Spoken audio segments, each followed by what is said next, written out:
Tonight we learn if Yrsa and Ása saved their village. The next morning, they picked their way out of a ravine. The rocks were loose and the incline steep. Ása slipped. Yrsa reacted without thinking, caught her wrist, braced and ran sideways where the fall lost its hunger and scattered itself into chaos. They lay afterwards on cold stone, hearts racing, the world continuing as though theirs had not nearly ended, and with them the hopes of their village. The thought lay heavy on their minds. "You should watch your footing," Yrsa said, maybe too sharply. Ása sat up and brushed the dust from her palms. "You should let go faster." Yrsa snorted.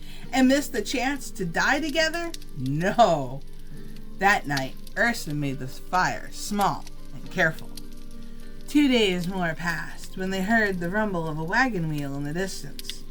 Yrsa, without word, brought Ása down into the brush, and they both waited and watched. It was a family, traveling with carts too light for comfort and children too quiet to be healthy. Ása stepped away from the safety of the brush. Together they shared food and they shared lies. Yrsa traded stories and learned which direction the family would not go back to. When they parted, Yrsa walked faster for about an hour. "What did you see?" Ása asked. "Desperation," Yrsa replied, "and the kind of hope that makes people cruel." Ása did not argue, and for several hours they heard rustlings in the brush along the path as they walked. Rain came next, hard and cold, driven sideways, their cloaks soaked through. The ground turned treacherous. Ása slipped often and Yrsa slowed without comment, adjusting her pace until they moved as one. By the time the mountains rose before them, Yrsa watched Ása's back for her, called warnings before stone gave way. Ása checked Yrsa's footing and handed her better ground without ceremony. When they finally looked into the basin, neither of them spoke at first. It felt earned. The basin lay below them, like a held secret, stone walls curved inward, protective rather than trapping. A stream ran through the center, bent and crooked, refusing straightness as if it had learned caution early. The ground was dark, almost black, rich with promise. Even from above, warmth rose like breath. Ása stopped walking. She knelt at the edge of the descent and pressed both hands into the soil. Her eyes closed, and she stayed like that for a long time, long enough that Yrsa felt uncomfortable and shifted uneasy. "Well?" Yrsa asked. Ása opened her eyes, and something in her face had softened. "This land remembers water," she said, "and keeps it." They stayed. 3 nights, as tradition demanded, and they watched the stream hold steady. They listened for footsteps that never came, and they slept deeply for the first time in days. When they turned back, Yrsa said, "I'm glad it was you." Ása answered, "So am I." And that was the truth of it. The journey back was quieter. Not easier, never that, but quieter, as if the land itself recognized the task completed and did not argue further. Storms passed without breaking on them. Paths revealed themselves just before they were needed.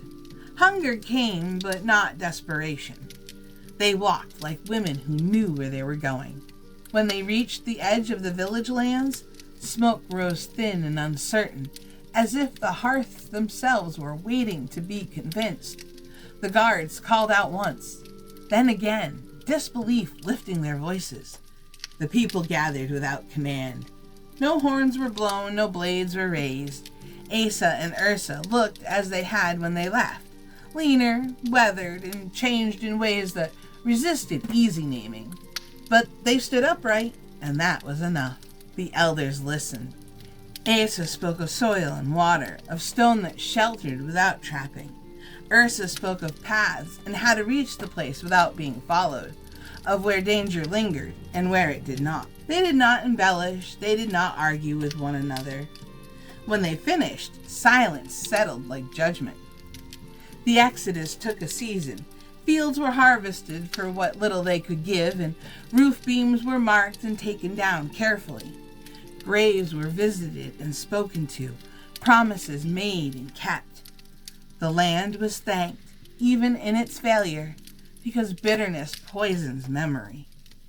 The men gardened, and the women organized, and the children wrote new songs to match the new road.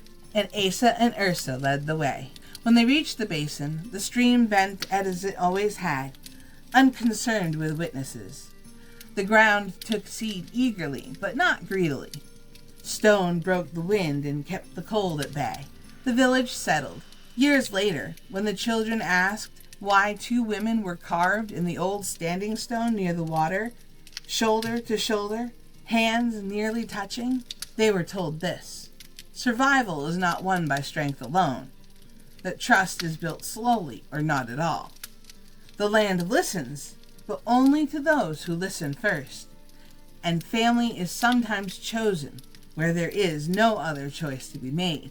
They say the basin still holds, that the stream still bends its way through fertile land, and that two women still stand there in memory, side by side, reminding us that survival is sometimes not found in conquest, but in choosing one another. Thank you for walking this road with me. If you enjoy old stories like this, stories meant to be carried and retold, you're welcome to stay a while.